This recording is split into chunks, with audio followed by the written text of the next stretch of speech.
FTN DataCast, the fantasy football podcast where data drives the discussion. Here are your hosts, Adam Pfeifer and Tyler Loechner. Welcome, everybody. We are back on the airwaves here at FTN Network. This is the FTN DataCast, a brand new, rebranded podcast at the FTN Network. My name is Adam Pfeifer. You hopefully remember me from Fade the Chalk, but really excited here to bring a brand new episode, a brand new podcast, and a brand new opening episode, I should say, of a brand new podcast, the FTN DataCast, and I am thrilled to have my co-host that'll be joining me throughout this adventure here at FTN Network, doing a bunch of great NFL content this upcoming season and throughout the rest of the offseason. It's Tyler Loechner joining me to bring you this great episode and this great podcast here at FTN DataCast. Tyler, what's up, man? You excited? How are we doing? Dude, I am hyped. Thanks for the intro, Adam. Thanks to all the listeners out there. The DataCast, we've been talking about this for a while. It's been something that we've wanted to do really since we started FTN a couple of years ago. And I'm just hyped to get it off the ground. There's so much awesome data at FTN, the tools, we have our own data as well.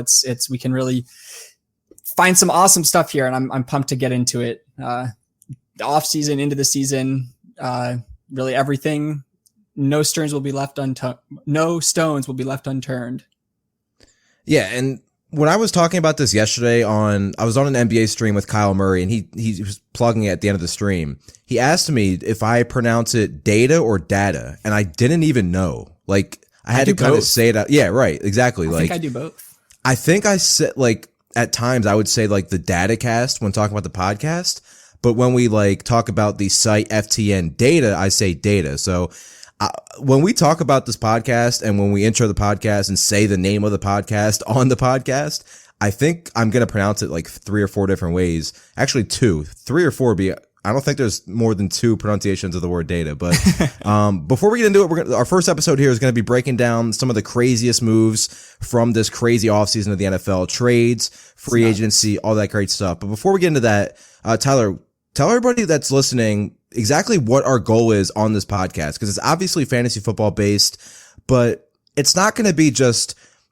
obviously more so in season. It's not going to be, okay, play this receiver because this team gives up this amount of fantasy points per game to that position. Right. But the goal of this podcast is to drive everyone to the amazing data we have over at the site. Yeah, no, it is amazing. The tools we have are amazing. It's obviously they're all self-serve, so easy for anybody to just become a smarter fantasy football player. Honestly, at the end of the day, that's what it's about. Data is everywhere out there about fantasy football, but like you said, Adam, the most basic stuff is, oh, this team gives up X amount of points to wide receivers, so play this guy.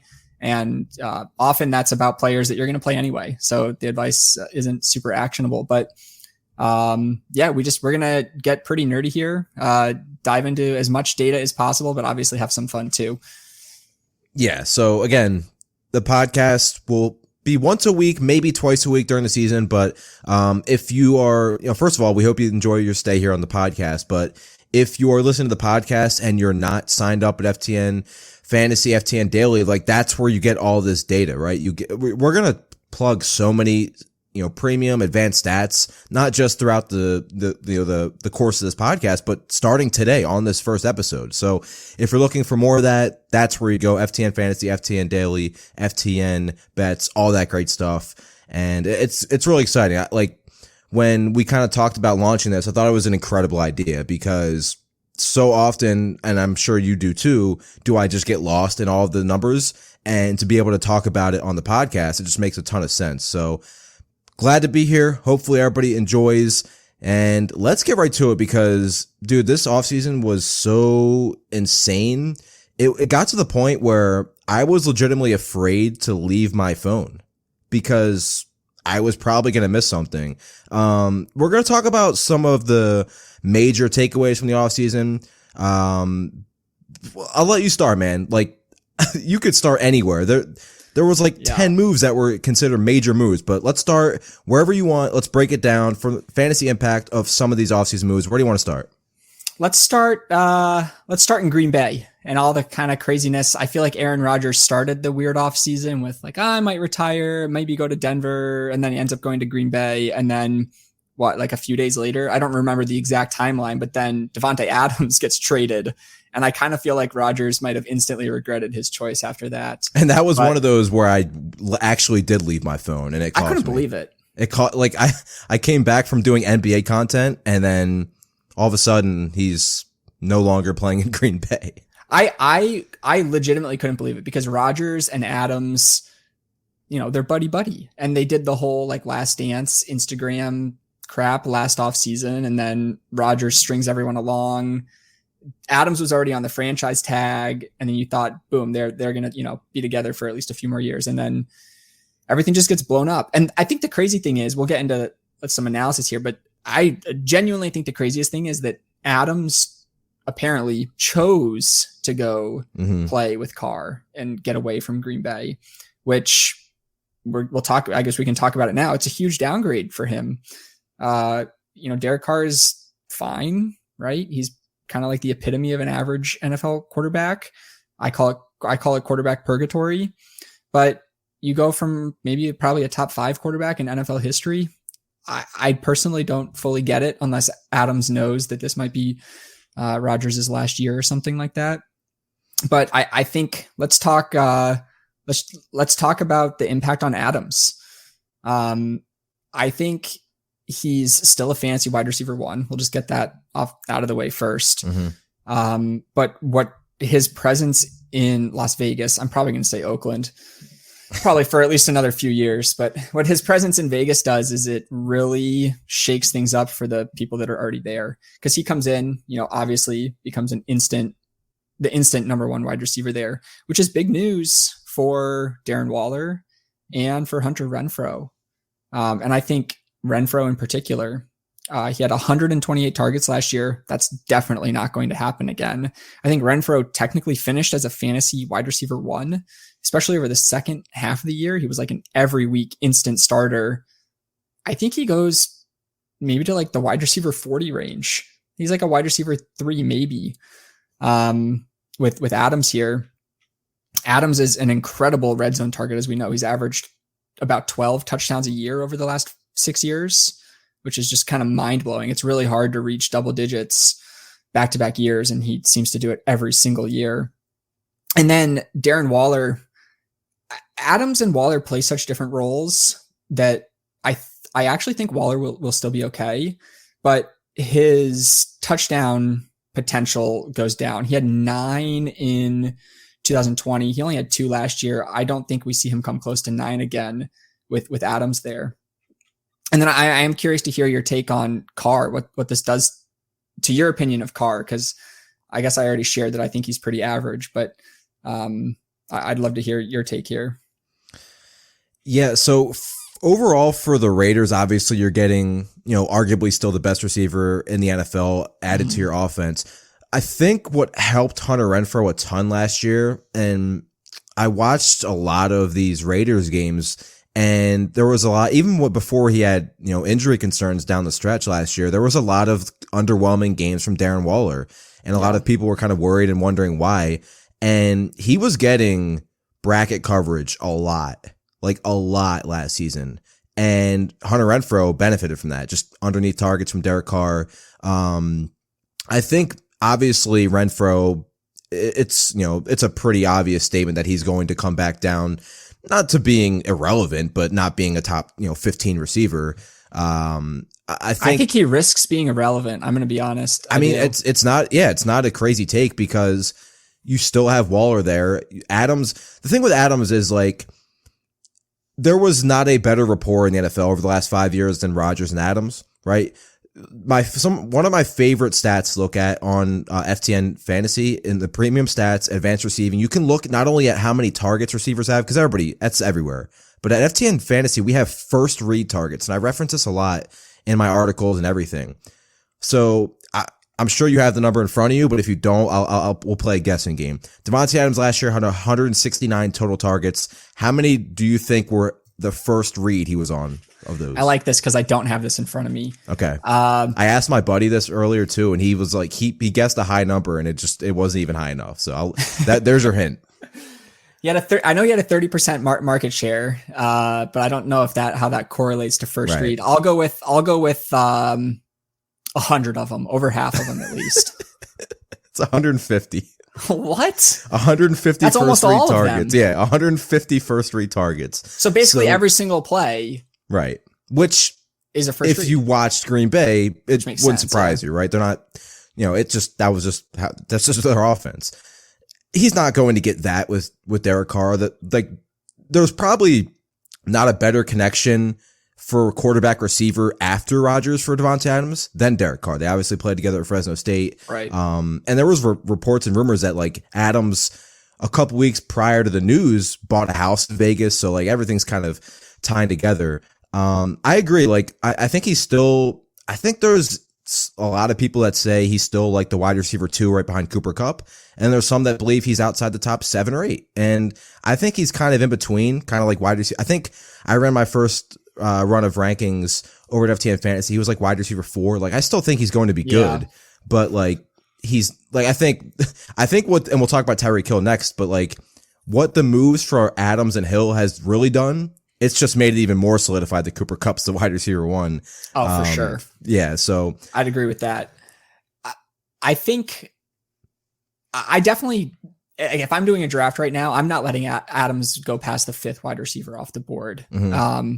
He's going to be I did a mock recently with Daniel Kelly, our editor, Zach Graham, a couple people from FTN just for an article, and he still went at the end of the first round. So yeah, I think that makes sense. It was 3 receivers too, so that helps. But I also think he's pretty much exactly what the Raiders need. I mean, they lost in the playoffs. They couldn't get in the end zone, right, against the Bengals and during the wild card. And that's exactly what Adams brings to the table. So we know, I think his usage is going to be fine. And honestly, that 30% target market share, I think he hits that again. Yeah, they don't throw the running backs. Yeah. They have Josh McDaniels now, so we'll see. But yeah, I would say no worse than 27%. Yeah, I totally agree there. But I will say, switching over to the impact on Green Bay. Yeah, this is more interesting for me, honestly. Yeah, same here. I was, not gonna lie, I was shocked when I went to the FTN Splits tool, and I looked at Aaron Rodgers from 2016 through last year, with and without Adams on the field. And so 2016 is roughly when Adams became a big factor in Green Bay. Mm-hmm. And Rodgers' stats are up across the board, right? Not surprising when Adams is on the field, but it's really not that big of a difference. And then his passing yards, he throws for, 9 more passing yards per game. And he scores a half more fantasy point per game with Adams on the field. But what's really interesting is he actually throws for fewer touchdowns per game when Adams was on the field versus when Adams was on the field. It's still pretty close. This is since when? Sorry? This is since 2016. Okay. So that was the first year that Adams really, really popped. Rodgers obviously is great at all times. But I do think this is going to be the biggest test for Rodgers in his career, because he's always played with at least one really great top tier wide receiver. Greg Jennings had a stretch where he was extremely talented. Jordy Nelson had this telepathic ability with Rodgers and was deadly together. And then Adams, I think everyone will agree, is the best receiver Rodgers has played with. And now he goes to Alan Lazard, who has never had more than 40 receptions in a year. And then the corpse of Randall Cobb, who Rodgers begged for Randall Cobb to come back to Green Bay, and then never even used him. I think it's fair to say the Packers are going to draft at least one of these wide receivers coming in. They have 2 opportunities in the first round. Although it would be pretty classic Green Bay to not do it. They'll just draft a quarterback or something. I'm literally just, I'm daydreaming every day of Chris Olave with this team. We get to that another day, but they have to go receiver at some point. They do. They have to pick a receiver because they can't roll in with Lazard and Cobb and right after re-signing. Right. There's no way that happens. And they might even, I guess I would say they might even trade for one, but I feel like they would have done that by now. Brandon Cooks, there was a report today about the Texans getting offers for him. So, I mean, it would just make sense for Brent. He's played with like every Hall of Fame quarterback essentially, right? Breeze, Brady. He does. Yeah. Go for the hat trick with Rodgers. Might as well. I think I will just say this. I was surprised to see that Rodgers' stats, again, this is in the FTN Fantasy Splits tool. I was surprised to see that his stats are really not that impacted when Adams was off the field. Granted, it's only a sample size of 8, but that's like a half season. Right. And the one thing I will say is small. Jordy Nelson was on the team for 2016 and 2017. Yep. So and was still good. Yeah, that definitely helps. This team right now, you talked about it, the makeup of it is Lazard. It's Robert Tonyan, who they had to bring back because they just needed pass catchers. Aaron Jones, though, like, what does this do for you? Like because you're kind of getting to it. What does it do for Rodgers? Like, where would you kind of slot him in at quarterback, which is always a deep position? And then what does it do for Aaron Jones? Because looking at the FTN splits for Rodgers, you could look at him for Aaron Jones too. And like, there's concerns about AJ Dillon's rushing attempts and volume the last year and a half, but maybe that gets, you maybe not as worried about that if he's getting 7 targets a game. I think who really interests me. You mentioned him as Dillon. I think we're going to see a lot more AJ Dillon 2-yard touchdown runs because that's where Adams thrived, right? Just like pitch and catch with Adams and Rodgers at the 1 or 2 yard line. Those are going to be AJ Dillon rushing touchdowns now. But then, Aaron Jones in PPR leagues in particular, he's definitely going to get more work. We know that Rodgers likes receivers that he trusts. Like that's very well known. And he loves Aaron Jones. Yeah, and looking at the FTN splits tool, since 2018, Aaron Jones has played in looks like 7 games without Davante Adams in the lineup.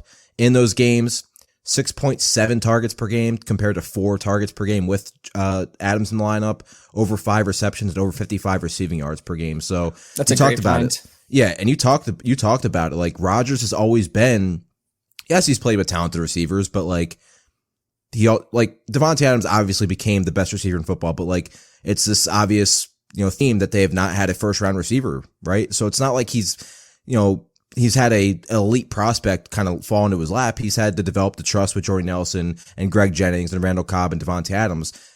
Jones is that guy right now. And the second, like Alan Lazard had been starting to get more trust from him down the stretch of last season. They have 8 touchdowns. Right. I think Lazard, if they don't make a crazy move, which the only move it looks like they're going to make is drafting receivers, like I got him at the last round of that mock draft. Like he's going to be relevant this year.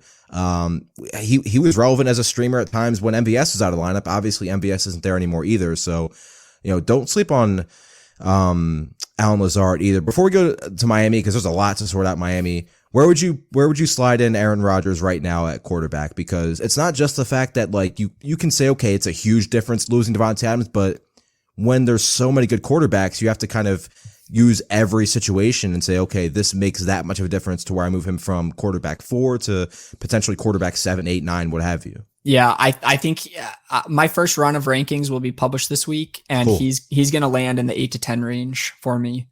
There's just, like you said, there's so many good quarterbacks, and Deshaun Watson is added back. I think he instantly goes above Rodgers without Adams. This could change if something happens at the draft, right? A big trade. Brandon Cooks would make me like Rodgers more, but as of right now, I slot him kind of towards the back end of the QB1s. It's just such a deep position. Yeah, it's like if the rookie quarterbacks take a step forward, it gets even deeper, right? Like, the sophomores coming up. Yeah, Fields and Lance. Yeah, exactly. Yeah. It can be really deep all of a sudden. So, all right, let's get to the Miami Dolphins. We can just kind of, package in everything, but let's start with the headline. Tyreek Hill, that again, talk about coming out of nowhere. We see all these receivers getting these deals, these massive deals, and then all of a sudden comes out Tyreek Hill's not, and the Chiefs aren't getting a long-term deal done, which was crazy because there was reports that they were about to get it done like a week and a half, 2 weeks before that. It was like, oh, it's about to be, confirmed. They're going to get to an extension.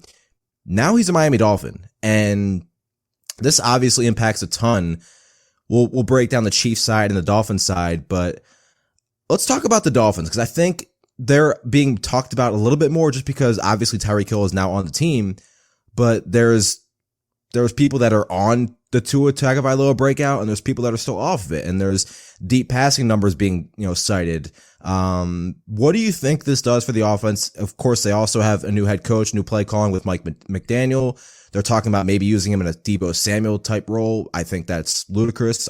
We need to stop pretending horrible. Other players are Deebo Samuel, because they're just not. But what do you think of Tyreek Hill to the Miami Dolphins? Let's start with the Miami side, what it does for Tyreek, Jalen Waddle, and of course Tua Tagovailoa. I hate everything about this. I'm not even going to lie. Honestly, it breaks my heart.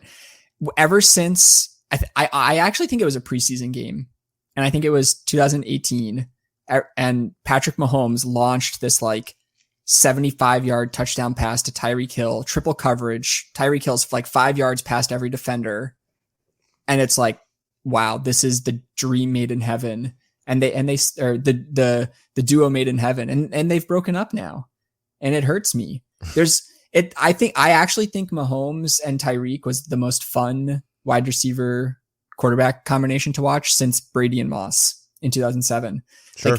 Every week, every play, I know you're a Bills fan, so I'm sorry to say this, but the playoff game against the Bills, Tyreek catches Tyreek did everything. They even put him back for a punt return, and he almost returned it for a touchdown at a critical moment. So just from a fan perspective, but also from a fantasy perspective, I despise this move. I think it is so bad. And I would have loved to have just been a fly on the wall when Tyreek got the call from his agent.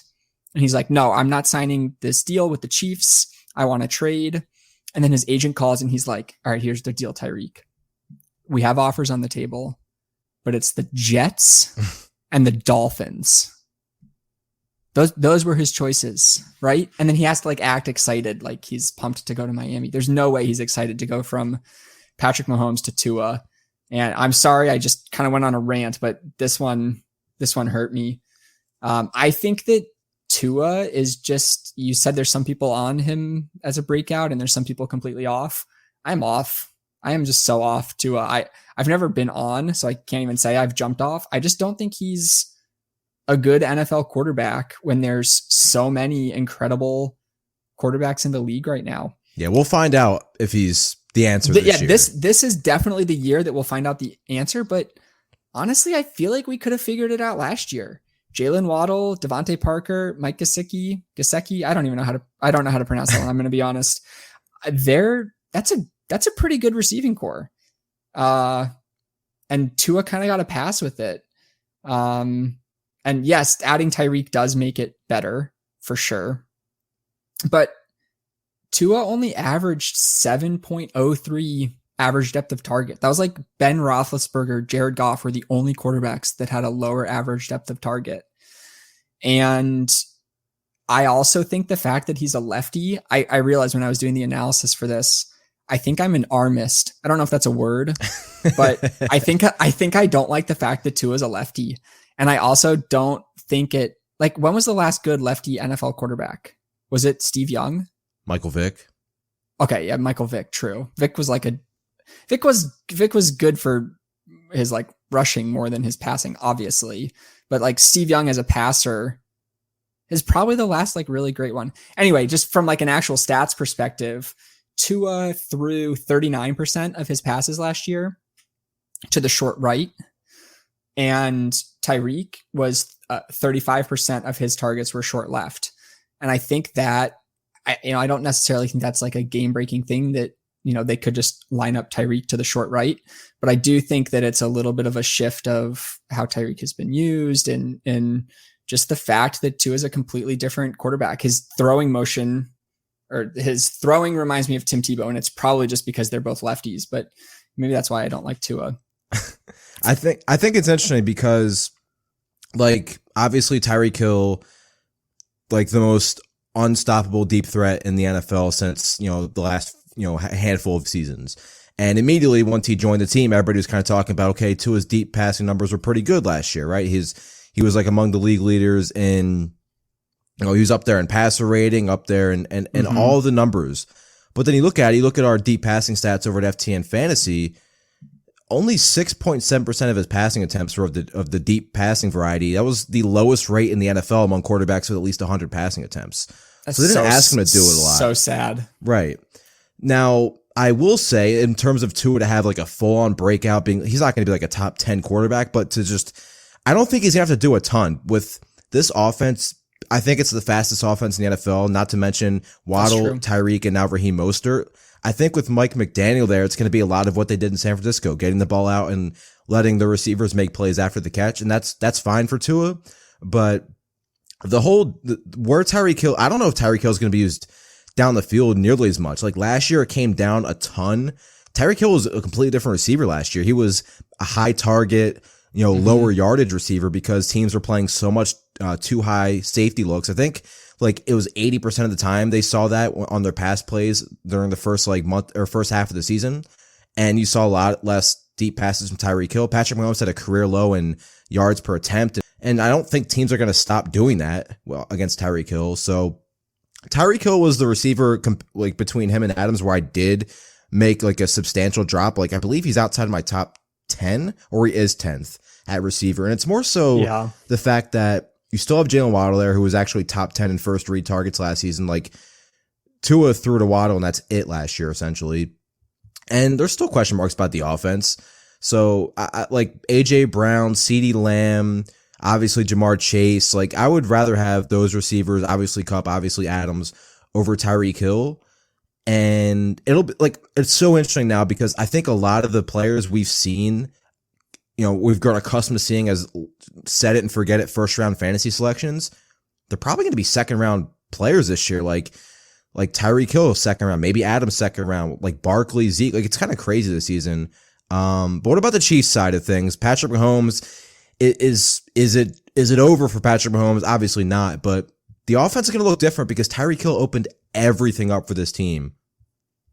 Yeah, he absolutely did. And I'll say one more thing about Tyreek in Miami before moving to the Chiefs.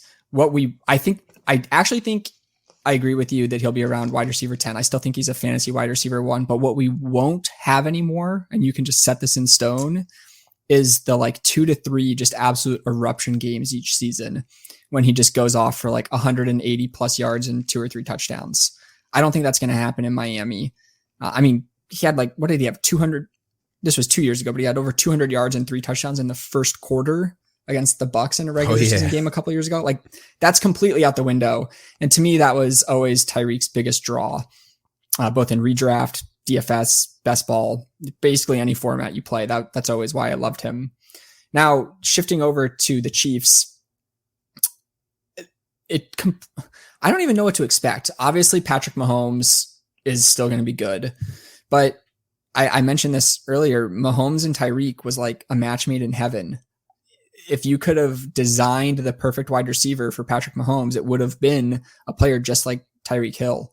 Well, I looked at the splits tool. I'm sure you did too. The FTN splits tool last season, since Mahomes took over as the starter in 2008 or 2018 he's only played 4 games without Tyreek Hill, but in those 4 games, stats were down across the board, except for touchdowns and rushing yards. He was up a tiny little bit in rushing yards, but it does just go to show how big of a factor Tyreek was in this offense. And what's really interesting is in those earlier years, probably more so 2018, I should have this in front of me, but I don't, but I know it's true. Tyreek really did not see that much volume until the last couple seasons. He was always like below 10 targets. And I always know that would scare people away when they were playing DFS or something. Like, I'm not going to pay $8,000 for a wide receiver that only sees 8 targets, right? But in previous years, or last year, the year before, he was always in the double-digit target range. And this really leaves the Chiefs with Travis Kelce as Mahomes' like only wide receiver that he's played with. I know he's a tight end, but he's basically a wide receiver that he's played with and thrived with. And I know they've added other pieces in the offense. I actually think Juju Smith-Schuster is a pretty interesting addition. He's still young. We know he's good, etc. We can talk about him a little bit more, but just like the identity, what we've known as the Chiefs for the last 4 years, like this unbelievable offense that can score at any point in time. I actually think that's gone because I think Tyreek was the reason they could do that. Yeah, like the reason that like it got to a point where Mahomes was so accustomed to just taking shots down the field when teams were just they were just playing their safeties all the way back. I think Buffalo kind of started this. And it was like Mahomes is getting like, and it happened a little bit with Josh Allen too. It's like Mahomes is getting like impatient. Like he didn't want to keep checking it down for 6 yards, but once he felt more comfortable doing that, it just made the offense so tough to stop because Kelce was getting underneath. And like they have MVS there and Mecole Hardman who are going to present some speed, but they're not Tyreek Hill. Imagine getting excited that you signed Marquez Valdez-Scantling to replace Tyreek Hill. Couldn't be me. Yeah, like, and again, they came out that they're apparently trying to trade for a star receiver. DK, right? That's the rumor. Yeah, Metcalf, like maybe if that happens, then yeah, like I don't. Again, Metcalf's not Tyreek Hill, but he's better than MVS. Yeah, and he'll still be able to do the things Tyreek Hill did for this offense. I actually think this hurts Travis Kelce to an extent. I think he's still going to see massive targets, but what's going to stop defenses from just doubling him? And I'm not saying that happens. Like, I think it's bad analysis for the most part. Like, if or like say like Mike Evans is playing and the Bucs were without all the receivers. Teams don't just throw two defenders on receivers very often, but like bracket coverage, like that could happen. We saw it with Waller. It could sure as hell happen for Travis Kelce. So like, I'm not saying don't draft him. Like he's still going to be amazing. He's the tight end one for me now. I think it was close between him and Andrews before this news. I think the overall target volume helps Kelce, but like in dynasty leagues, like I would use this as an opportunity to actually trade him. Yeah. I think it's a really interesting take because people will view it and say, oh, he's going to get 150 targets, and he might, but they might not be as efficient as targets as he's come across the last couple of years. I agree with you. And I actually think this comes at a weird time for Kelce because was he 32? Yeah, he'll turn 33 during the season. I know he's still absolutely shredding on the football field, right? But it's tight ends don't last too much longer after that. And I also think Juju Smith-Schuster will take up a lot of the space that Kelce has, right? Like short, intermediate. I mean, Juju has essentially been used as a tight end, right? With Pittsburgh. So now they have two of them. Yeah. But I will say where I think Kelce gets a boost here, and I don't know if you looked at this or if you have it in front of you. So if not, it's my time to quiz you. Yeah, go for it. I'll give away the answer. Tyreek had the most red zone targets in Kansas City. Travis Kelce had the second most at 27. So Kelce had 27 red zone targets. How many do you think Hill had? So Kelce had 27 and was second most, right? Yep. 35. Tyreek Hill had 43 red zone targets. Yeah. So almost 20 more than Travis Kelce. And that now all goes back into the fold. And I actually think Kelce becomes the new guy in Kansas City that pushes for over 40 red zone targets. Dude, Kelce wasn't even getting end zone targets at a point last season. I remember this. He wasn't even first or second on Kansas City in end zone targets. Demarcus Robinson had more end zone targets than Kelce last year. Kelce still scored 9 touchdowns, which is awesome. But Hill had a lot of long touchdowns too, though. He did. Yeah, he had some prime Gronk type plays where he's just like shredding people in the middle of the field. But Hill had 10 end zone targets and Kelce only had 5. Kelce did convert 4 of those to touchdowns. So I think what Kelce might lose in efficiency, there's a chance he makes up for it in touchdowns. Sure. A little hard to say because he's already at about 10 touchdowns a year, and it's pretty hard to go too much higher than that. But it's just Clyde Edwards-Helaire doesn't score touchdowns. Darrell Williams isn't there anymore. Who's going to score touchdowns? It's a very good point. Ronald Jones? Ronald Jones, let's go. He's not catching any, that's for sure. He's definitely not catching any. I can't believe he went to the Chiefs, but we don't need to talk about Rojo. Yeah. But let's close out the Chiefs real quick with 2 thoughts. One, I know for a fact they are very, very interested in Jameson Williams if he's there when they're up. That would be such a seamless fit. Again, not Tyreek Hill, but will fit that what they need perfectly. And 2, before we move on to the Dolphins backfield and the Cardinals backfield, what do you think of Juju? Because I agree, like he's after his first couple seasons where it looked like he was like the next amazing receiver, he's obviously been underwhelming in terms of, first of all, the Steelers have had maybe the worst passing game in the NFL the last 2 seasons. So that hasn't helped. He had one season with Duck Hodges and Rudolph. Last year, there was no downfield passing, and then Juju was hurt. But like, he's 25. We've seen him play at an all-pro level in the NFL. Yes, Antonio Brown was on the opposite side of him, but now he's playing with Patrick Mahomes, and he's playing with Travis Kelce. Like, I think Juju is very interesting. Again, it's a 1-year deal, so maybe he plays well and gets brought back again. But Juju, I feel like, is going to be in that, like, I still don't think he's going to be used down the field very often, but I think he could be like a 90 catch, close to 1,000 yard. But he's also been, when he's played, he's been a good touchdown scorer, so he could easily score 10 touchdowns too. I actually love this landing spot for Juju. It made the most sense. Like, I tweeted it too. I was like, when the move happened, I was like, this is maybe the most logical fit for a receiver in free agency we've seen so far. I think I agree with that. My take on Juju is that he was Big Ben collateral damage, right? Ben just completely lost the ability to consistently throw down the field. Pittsburgh decided, I think rightfully so, that Deontay Johnson was the player they were going to throw to, and then Chase Claypool when they drafted him. So Juju just became the player that would run 3 yards down the field and be like a little safety blanket. But I will say, I know it's just a 1-game sample, but when Pittsburgh was getting absolutely destroyed by the Browns in the playoffs in 2020, Juju was just absolutely dominating when he was getting targets a little bit more down the field. I think he had 19 targets, 13 receptions, 157 yards and a touchdown in that game. And I'm not saying that that's what he's going to do, but that's what we were expecting of him, right? Early on in his career, like you said, he looked like he was the next great thing. I think he was the wide receiver 1 in most dynasty rankings after that season for a while. You said he's still only 25 years old. I think he entered the league when he was only 20. I genuinely love this fit. And even though he was so inefficient the last couple of years, he was still scoring touchdowns. Mm-hmm. I think he had 9 touchdowns last year or 2 years ago. Last year was a lost season because he was hurt, but 2 years ago, he still had 9 touchdowns. And he scored 7 touchdowns his first couple of years. I think Juju is, I don't know exactly where he's going. I don't have that in front of me in drafts, but I guarantee you wherever it is, it's too low. Yeah, a lot of the, some of the best ball underdog drafts are going off, and I've done a couple, and he's been like there's receivers that there hasn't been like an adjustment or a correction based off the offseason moves. Juju's one of those receivers, like well outside the top 30 receivers. I have him as a top 30 receiver.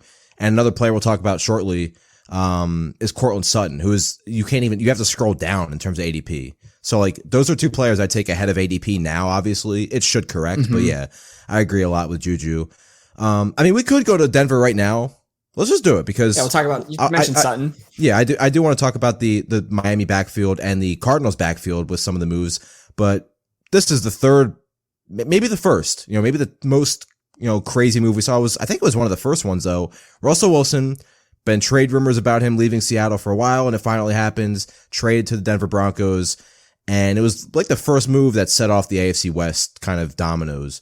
But Denver, they have their quarterback, Russell Wilson, maybe not the top 5 fantasy quarterback like he's been, but he's still one of the elite quarterbacks in the NFL. And a lot of people said it, like, top to bottom roster wise, Denver's got one of the top rosters in the NFL. They're just missing the most important player. Yeah. Now they have that. So Russell Wilson, I'm assuming the answer is just in some way, the answer is great things, what he does for the Denver receivers. But in detail, Courtland Sutton, Jerry Jeudy, obviously now Albert O with Noah Fant in Seattle. What does this do for this offense? Yeah, I'm sure what we're going to say is not breaking new ground here. It's good for Denver. It's terrible for Seattle. Imagine going from Russell Wilson to Drew Lock. And then I also imagine being Noah Fant and like thinking for a minute that you get Russell Wilson and then realizing that you're still with Drew Lock just on a new team. It's funny because I wrote about, I did a early tight end bust article for FTN Fantasy, and Noah Fant was in that article. And the first line is like, Fant goes from a low volume, crowded passing offense in Denver to a low volume, crowded passing offense in Seattle. Oh, and he still has Drew Lock as his quarterback. Literally nothing changed for him. Poor guy. So I think just from a high level, the analysis is fairly straightforward, but I do have stats from FTN Fantasy here that will, I think what a question a lot of people will be asking is, okay, who do I like more now, Jerry Jeudy or Courtland Sutton? It's a very popular question. It's going to be the Robert Woods Cooper Cup from last year. And if you get it wrong, apparently you're screwed. Man, that was a wrong one to get wrong. But I got it wrong too. I will say, after looking at the data, my favorite winner here is Sutton. Yes, I agree. It's because Wilson is just so good with the deep ball. And that is where Sutton is used. And it's where he's been so inefficient. And the theory is it's because of quarterback play. So Wilson led the NFL in deep pass rate. Just about 20% of his passes were deep. And deep means the ball was thrown at least 20 yards in the air past the line of scrimmage. He was also a top 5 quarterback in deep ball passer rating. So he threw it deep all the time, and he was basically always completing it. And then Sutton, meanwhile, was top 10 in deep target rate. 16% of his targets went deep. But he had by far the worst catch rate on deep balls among wide receivers in the top 25 of deep ball rate. He only caught 44% of his deep balls last year. That is just like mind-bogglingly low. Just for a point of reference, most other players, like if they were at 55%, it was kind of low. So 44% stuck out like a sore thumb. I just like instantly converting on like 15 to 20% more of those deep balls makes Sutton so much more consistent, gives him such a higher ceiling, and just vaults him, I think, close to low end wide receiver 2 range. And that might sound kind of aggressive, but I think Sutton is Denver's version of Metcalf here. And Metcalf was, of Lockett, as the deep target. And, we know Lockett just had those crazy explosion weeks, and I think we see that from Sutton this year. Yeah, I'm in total agreement. The only thing that I worry about is the volume, because like Denver last year, Sutton splits when Jeudy was healthy were like laughable. He played, I think, 10 games alongside Jeudy last year. In those games, he averaged 3.8 targets, 19 receiving yards per game. 19. Like, the volume has to go up, but at the same time, like, new head coach in Nathaniel Hackett, you bring in Russell Wilson. I don't see how this team can. I don't know if they're going to be 23rd in passing rate again. Even if they go up to like 15th, that should be enough for Sutton, even with Jeudy there. Javonte Williams obviously going to get the ball, and Tim Patrick. But I love the spot for Sutton. Like you mentioned, the deep passing rate and everything. But then I went and looked at over at FTN Fantasy, we have a lot of, like, again, just this is why you want this podcast and to go over to look at the data. But you can look at how often a quarterback threw a certain direction on the field. You talked about that earlier with Tua, and how many, percentage of the passes a receiver saw at a part of the field. And it correlates so well with Russell Wilson. Last year, Russell Wilson, 13.4% of his pass attempts went to the deep left part of the field, highest rate in the NFL. You look at the receivers, deep left direction percentage, Courtland Sutton, 14.3%. That was a top 12 number in the NFL. And by the way, Tyler Lockett, no surprise, he was 4th highest at 20.6%. So you're talking about Lockett and Sutton. I couldn't agree more. Again, Jerry Jeudy should be fine too. I think he's more of like the reception PPR, getting open, in the intermediate. They're going to play him primarily out of the slot with Patrick and Sutton out wide, but Sutton's going to have plenty of splash weeks. And if this passing offense now with Russell Wilson goes from, like I said, 23rd in passing rate to like 15th, 16th, let alone if they even go higher, I think Russell Wilson is obviously good enough to support 2 receivers in fantasy. He's done it many times, but Sutton would be my favorite. I agree. And then real quick, Alberto, probably going to be like the lock for the fantasy breakout / sleeper of the season. Don't have a huge sample of him without Noah Fant, but like, you can't teach 4.5 speed at 6'5". Like, he's a great prospect, and now he's going to be a full-time player. Especially with Fant gone, he becomes really interesting. My only question there, like you said, is just how are the targets divvied up? But Alberto does become a very interesting, especially if you wait on drafting tight ends, he becomes extremely interesting there. And he's super athletic. He was He was step for step with Fant in targets all of last year. So with Fant gone, it becomes a whole new ball game with him. And you mentioned, I saw you slip Tim Patrick's name in there. Mm-hmm. Patrick is, I genuinely think, a name to. He's really good. Like he would good. be the number 2 on a hand. Like screw the number. He'd be the number 1 in Atlanta right now without question. I might be the number 1 in Atlanta. Right. The thing with Patrick is, you mentioned Sutton splits with Judy on the field. Denver fell in love with Patrick last year, and even Judy didn't see many targets. Judy never saw over 10 targets in a game last year. And over the final 6 games of the year, he only averaged 5.6 targets per game. So again, nobody exactly knows how this is going to shake out, but I do think, just looking at the numbers, you said like it's puzzle pieces that fit with Wilson and Sutton. I think Sutton is the safest of the bunch.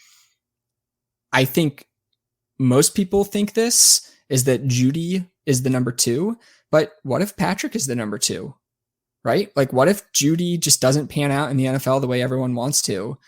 And if that happens, right, if we get to like week 2 or 3 and Tim Patrick is still seeing the end zone targets, by the way, Patrick led the Broncos in end zone targets last year. If Patrick is still seeing these high value targets and Judy is kind of like the Juju Smith-Schuster Pittsburgh version in Denver, then Patrick becomes like the big fantasy draft winner, right? And I just think he's a name to keep in the back of your mind, because if Judy doesn't pan out, it's going to be Sutton, or it's going to be Patrick that's the winner. Let's real quick, Seattle. I mean, who knows if Metcalf or Lockett will be there, but like they're probably, if say they're both on the team when the season starts, it'll probably get to a point where like if whether it's Drew Lock or a rookie quarterback, like it'll get to a point where like Metcalf and Lockett could be potential values. We saw Metcalf still produce with Geno last year. A lot of it was, I think, he had like an 80-yard touchdown in that game against the Saints, but he still scored touchdowns down the stretch, which helped him. But Tyler Lockett, like he really, really, really was hurt by the absence of Russell Wilson when he was hurt last season. His splits with Russ out, there was, I think, 3 games, 5.3 receptions, which is okay.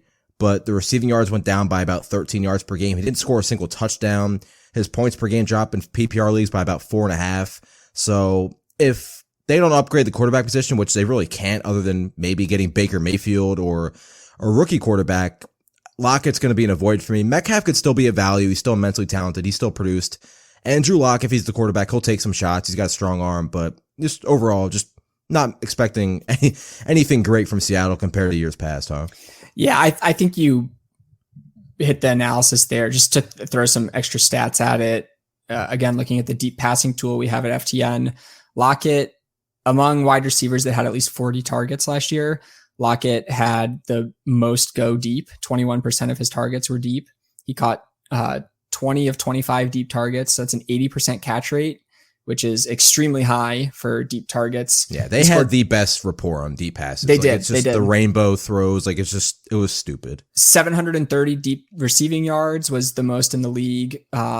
6 deep receiving touchdowns was the second most. Only Jamar Chase had more. Everything about that connection, Russ to Lockett, was great. It was a little bit inconsistent just because it relied so much on the deep ball. But this I think crushes Lockett. I really do. And like you said, Metcalf, it's a downgrade for him, but he's like your prototypical wide receiver 1. I actually think he'll still be okay. All right, a couple moves left. Be a bit of a longer pod here, but it's the debut. I don't think anybody will be too upset. We talked a little bit about Raheem Mostert, Chase Edmonds also going to Miami. For me, I'll be quick with Miami. I don't want a single player from that backfield. Like even in PPR leagues, Edmonds you would think would be the pass catching back, but Myles Gaskin's still there, and now you have an offense I think is going to be a lot of short passing with Tyreek Hill, Jalen Waddle, and Mike Gesicki. Like I know Mostert fits the offense well. He's familiar with Mike McDaniel, but this is still, they improved the offensive line. This is still one of the worst. They were like one of the worst run blocking units in football last year. I still don't think it's a strength for them. So do you have any interest in Mostert or Chase Edmonds now with Miami? Then we'll get to the more interesting part of this is the fact that James Conner RB1 season probably continues into 2022. I don't have any interest in the Miami backfield. I was pretty excited, honestly, when Edmonds went to Miami because initially. I'm a big Edmonds fan. I think he deserves a big role. But then they added Mostert, and then they traded for Tyreek, and now there's all this talk about Tyreek maybe being used more in the backfield. It's a mess. And I will not be drafting any Miami running backs unless it's an auto draft by accident. All right, let's go to the Arizona side because James Conner was obviously fantastic last season, scored 18 total touchdowns. Only Jonathan Taylor had more carries from inside the 5-yard line than Conner with 16. The only downside was when Edmonds was healthy, the pass catching work wasn't there. But you look at the splits, Chase Edmonds in the games he was out, there were 5 games where he was out and Conner played. His targets per game in those games went from 1.3 to 5.5. And his receptions per game with Edmonds out went from 1.2 to 5. So we know he's getting the goal line work in an offense that clearly wanted to run the football in close. And now if he's getting passing down work again, this is another team that quietly needs a receiver. Hopkins will be back. Rondo Moore, you hope you get more in year 2. Wesley's still there, but like no Kirk. AJ Green's gone. Like if they don't add a receiver of significance, I mean, we could be looking at 22 to 25 touches per game from James Conner, and they're paying him like a top 10 running back after that extension. Yeah, Conner staying in Arizona was awesome. I'm just going to be flat out honest. I was completely wrong about Conner last year. I think I guess you can say he maybe got a little bit lucky to have such a long run of being featured with Edmonds sidelined, but I mean, credit to him. He slayed. He absolutely dominated when Edmonds was off the field. You already mentioned some of the splits. I have the same in front of me. His just from a raw fantasy points scored, he scored 23 PPR points per game in those 5 games versus 13. And honestly, even 13 in a split backfield is pretty good. But going all the way up to 23, he averaged over 20 touches. Like you said, if they don't add another wide receiver, he could see a few extra touches per game, get up to 22, 23, 24. He's like a made in the box 3-down running back that really doesn't exist very often in the NFL today. Yeah. And he becomes a legitimate RB1, like elite fantasy RB1. And you also mentioned his usage near the goal line. I will say, while I love Conner staying in Arizona, the one part that I don't love is that it hurts Kyler Murray. And we saw it last year. It threatens Murray's rushing touchdown upside. Conner had 18 goal line carries last year, and Murray only had 5. And that's a huge split. It's almost 4 times as much. And Murray is still a fantasy QB1, but I think that loss of, he would usually do like a fake handoff and then roll out and just walk into the end zone. Yeah. I think a lot of those are gone because those aren't fakes anymore. They just hand it to Conner and he scores. Yeah, that was a little bit frustrating. There was a stretch where Kyler wasn't running as much, and then it was odd because like he wasn't running before he had the injury, he missed 3 games, and then he immediately came back and ran more than he had been. Oh yeah. So I think it's fair to question the touchdowns. I don't think Conner's scoring 18 total touchdowns again. Right. But the fact remains, if he's, like I said, Jonathan Taylor had more inside the 5 carries last year. So if he's getting an elite percentage of goal line carries and now he's getting more receiving work, like he has the exact role you want for a running back in fantasy. So yeah, Conner for me is, I believe, a top 12 running back. And again, if you're drafting now, there's a lot of those drafts I mentioned where he's like going in the 5th round, and it's like, he should be right around where Leonard Fournette's being drafted in the 3rd, 2nd, late 2nd, 3rd round. Like, so yeah, massive for James Conner, and we'll see what they do. Like they'll probably add a running back on like day 2 or day 3, but it's not going to be someone that's going to, take work away from James Conner. All right, a couple moves left. Let's go to the Rams. I mean, weird offseason for them. Robert Woods expected to come back. He gets traded to Tennessee. Team signs Allen Robinson. Who knows if Odell Beckham will be back after his injury. He's still a free agent. But Allen Robinson coming off maybe one of the worst performances from receiver in fantasy that I can remember. Just horrible. Awful season. But I do not it's, people are so quick to say, oh, this player is washed. Allen Robinson is not washed. And I think Allen Robinson could be, now with no Robert Woods and maybe no Odell Beckham there, as a clear receiver 2 on an elite offense. Man, he could be as good, as bad as he was last year. He could be as good this year. Like he could be what everyone thought Robert Woods was going to be, before he got hurt last year. Yeah. He was labeled a bust. And I know like raw fantasy points isn't the best way to look at it. He was a wide receiver 1 before he got hurt. Like he was wide receiver 12, I think. So he wasn't even that bad. Woods? Yeah. Yeah, no, he was. I think he was just labeled a bust because he started slow. I don't have it in front of me, but he did start very. He started slow. Yeah, and those first impressions usually just stick throughout the season. But unfortunately for Robinson last year, he started slow and then just absolutely never picked up.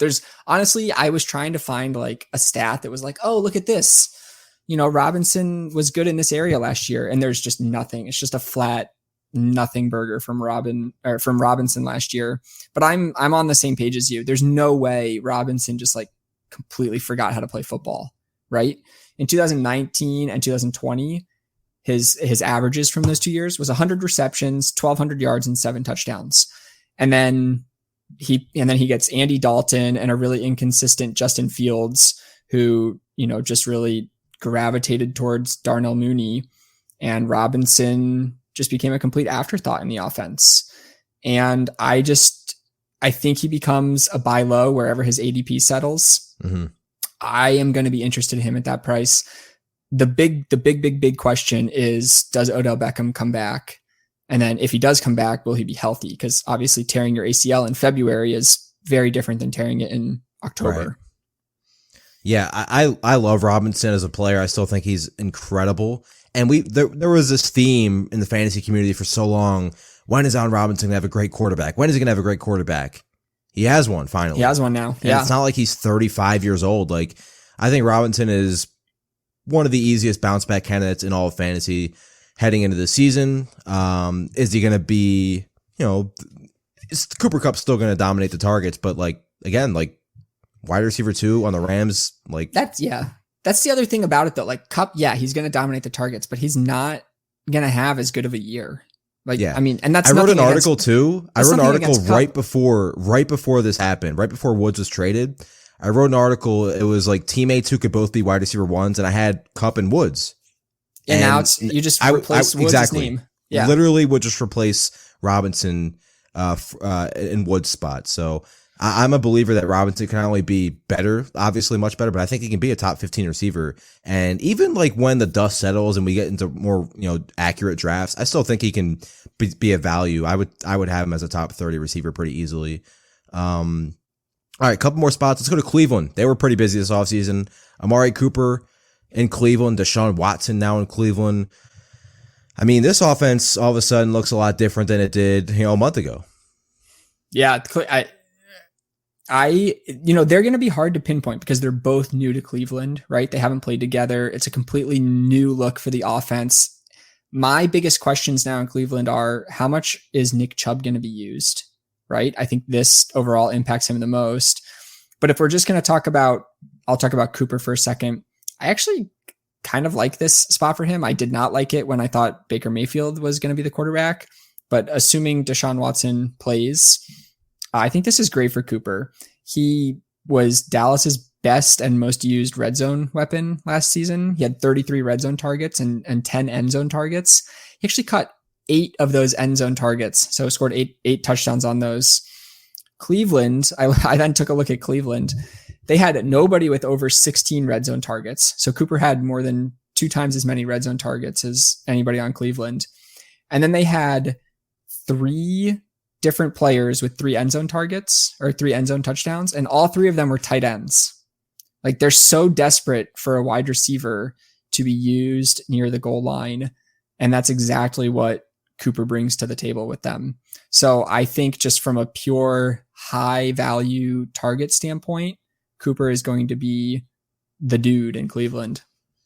Yeah, and I think there's a very high chance that, again, with the strength of this team, with that offensive line, and then you have Chubb and Kareem Hunt in the backfield, like, I don't think they're going to be a pass heavy or pass first offense, but I think the passing rate goes up. And Amari Cooper right now, maybe Will Fuller goes there eventually. Maybe they draft a receiver, but like Amari Cooper, Austin Hooper's gone. Like I think a 25% target share might be his floor. And he was way up and down last year with Dallas, but he was also up and down because he was competing for targets with not only CeeDee Lamb, Michael Gallup, Dalton Schultz, but the running backs too. So I think Cooper could be an easy top 12 receiver. And Landry's gone too. I mean, it's like wide open in Cleveland. I also think, we have such short memories with football, but Deshaun Watson he's incredible as a football player. Yep. Right? Like his stats from 2 years ago, just his basic stats, he had 33 touchdowns and only 7 interceptions and threw for almost 5,000 yards. And this was when they were still playing 16 games. Watson is, I hate to say it because I love Dak Prescott, but he's a better quarterback than Dak Prescott. Yeah, you were on the Dak Prescott MVP train last year. Dude, it was looking so good for a while and then it fell off. But Watson is the best quarterback that Cooper has played with. And that's saying something because Cooper has been really good his whole career. Yeah, I think Amari Cooper is in line for, like I said, at least a 25 to 30% target share. Still a really good football player. His stats, his splits, I looked at him like he's been way better indoors throughout his career, but it could be a little bit. That's interesting. Yeah, like I looked at it and I wrote about it, but like it's also the fact that earlier in his career he was with, I guess then they were Oakland and they were pretty bad offense then for the most part. And then he went to Dallas where he played his home games indoors. So obviously playing in Dallas, he's been better, but overall he's been better indoors. So maybe like the cold weather games in Cleveland, but still like that's not going to go into my analysis in March and April and May and June, maybe more so on a game by game basis when we get to that part of the season. Yeah, I think just to end on Cooper, I would be very happy with him as my wide receiver 2. Mm-hmm. I'm not putting him as a wide receiver 1. It's possible you can get him as a 3 too. It's not even out of the range of possibility for that. And that would be like, I think you could get him as a 3, especially if you go wide receiver heavy at the start of your draft. But if he just becomes my wide receiver 2, I think I'm happy with that. All right, let's close out this initial episode with 2 more quarterback moves. There were a lot of them, obviously. Carson Wentz traded to the Washington football team, or the Washington Commanders, I guess is their team name now. That's not going to be confusing either. And then Matt Ryan. There was talks about, Deshaun Watson potentially going to Atlanta. What were the Falcons going to do with Matt Ryan? He gets dealt to Indianapolis, and now Ryan's playing where Wentz just played. Let's start with Matt Ryan. I think most people agree it's an upgrade. Like Carson Wentz's season-long numbers looked fine, but if you watch, like he tried to give games away. You look at some of the numbers over at FTN Fantasy's advanced passing stats. He had 29 interception-worthy throws. That was among the league leaders. Just he would throw these crazy like jump ball. Like I don't think we have the stat, but I can guarantee he led the NFL in pass interference penalties drawn. Like it was ridiculous. So Carson Wentz now with Washington, like, I don't think his philosophy is going to change, especially with Terry McLaurin. We saw Michael Pittman get targeted a ton. And it's funny, Terry McLaurin last year led the NFL in contested targets. He had the most contested targets in the NFL. I think he could lead the league again with Carson Wentz with the way he played last year. So McLaurin, he's never really played with a good quarterback. And I wish I could say that he gets an upgrade here. I might be a little bit more skeptical, than you, but yeah, I think if you're using Michael Pittman as the use case for McLaurin, it's you can be optimistic. We know that McLaurin is really, really good at football. It does hurt me to see that, they were, wasn't Washington in the Deshaun Watson runnings for a little bit, or at least rumored to be?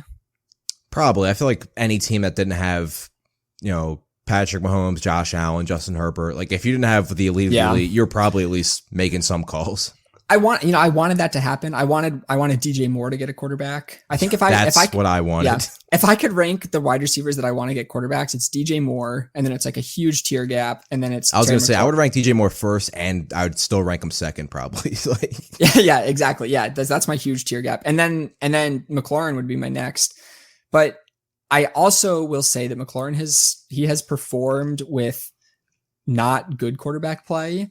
And even though Wentz isn't good, Wentz is still the best quarterback he has played with. So I don't really change my view on McLaurin, but it doesn't go up, but it also doesn't go down. He's still just a solid fantasy wide receiver 2 for me. Yeah, I think that's how I look at it as well.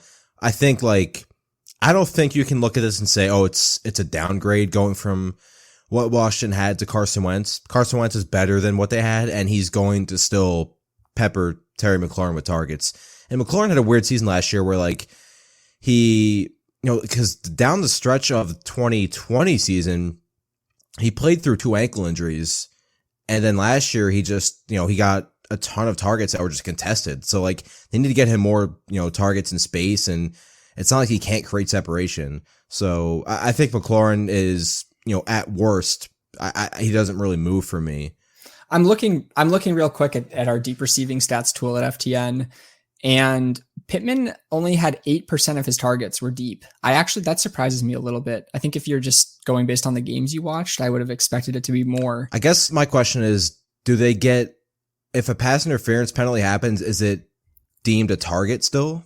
I don't know. In the statistic? Because if that's the case, then he has so many of those. I actually don't know. Right, that's why I'm asking. Yeah, I don't know either. We'll check with the team and tweet that out. But I'm looking, Pittman only had 8% deep target rate, and McLaurin was at 13%.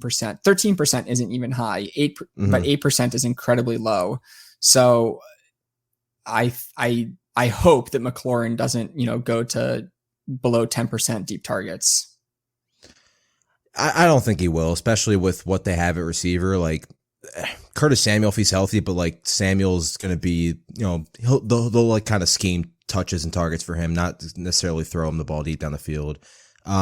Let's close it out with the Colts. Matt Ryan now joining where Carson Wentz used to play. I think most people would agree it's at worst a slight upgrade. Matt Ryan didn't have a great season, but it was bad situations. Obviously didn't have his receivers last season. Matt Ryan last year became a massive check down receiver. A lot of it was pressure from the offensive line, but he threw to the running backs a lot. And I wonder if that continues this season. Obviously the offensive line is much better. What do you think it does for Michael Pittman? I don't think it really moves the needle for Jonathan Taylor. I think he's the 1-on-1 regardless. And then really it's where else do you go? Because this is a team. Did you just say Jonathan Taylor's the 101? We're going to have a whole podcast about this. I did. Yeah, because you're wrong about that. Okay. Yeah. That can be our next podcast then. Yeah. But the Colts are one of those teams too. They keep having all this cap space. They don't do anything. This is a team I thought they would go for Allen Robinson or Christian Kirk or any receiver, and they haven't. And they don't have anything. T.Y. Hilton's a free agent still. They don't have anything after Michael Pittman. So it's I was going to ask who this affects outside of Michael Pittman, but I mean, Jack Doyle retired. If you want to go to Mo Alley Cox or Grayson as a tight end, this team's receivers are bad. I just pulled it up. I have not heard of half of these players. I'm not even going to lie. This is they still have Paris Campbell, but he hasn't stayed healthy. So here's my take on Ryan. I think that Ryan last year, that it was just such a weird year for Atlanta. It's their first year without Julio Jones. Calvin Ridley had his whole situation. He stepped away from football. And then Kyle Pitts was great, but a rookie and a tight end. And he's thrown to Olamide Zaccheaus and Russell Gage, who are not primary targets in an offense. And as a result, like you said, Ryan kind of became Captain Checkdown. And it was such a departure from what we had with Ryan throughout the years, especially just even as recent as a couple of years ago when he's thrown to Julio Jones and Calvin Ridley. Julio's still out there too. That's actually true. I actually like the Julio to Indianapolis matchup that people on Twitter want to have happen. It makes too much sense, especially when looking at Indianapolis's depth chart. But in terms of what this does to Matt Ryan is maybe a slight upgrade, but not that much because Indianapolis does not have that much more than Atlanta had last year. But they do at least have Pittman. Pittman's good, not great. In games last year when he had at least 4 targets, which is at least 7 targets, which splits his games about in half. He was good with those targets, but not like incredible, right? He still only scored 0.4 touchdowns per game, which I think if you're talking about a receiver that you want to see 7, 8, 9, 10 targets per game, you're probably going to want more than 6 touchdowns from them throughout the entire year. Probably blame Jonathan Taylor for that one. That's a good point. Yeah. I don't have it in front of me, but Taylor's red zone touches were like double anybody else in the league. Yeah, it was insane. That's a good point. I probably shouldn't blame Pittman for that one, but I think this helps Pittman. Ryan is obviously better than Carson Wentz. So this does make me like Michael Pittman. And I also think, maybe I'm wrong about this, but I think Matt Ryan is not toast, and I could see him playing in Indianapolis for a few years. So I think this helps Pittman both in redraft, but also in dynasty. So I think Pittman becomes a buy in dynasty right now.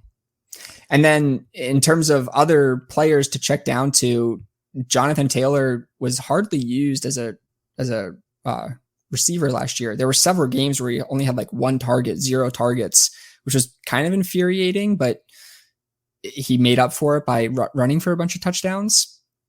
But oh my gosh, if he starts receiving the ball, then you might have a point to him being the 1.01. Even if he gets to like how many catches did he finish with last year? Let me look it up. Because if they both play full season, only had 40 catches. I was going to say, if he can get up to 55, that could be enough, or 60. But if McCaffrey, I mean, we'll talk about it. It's a fair point. But if McCaffrey stays healthy, he's catching at worst 90 passes.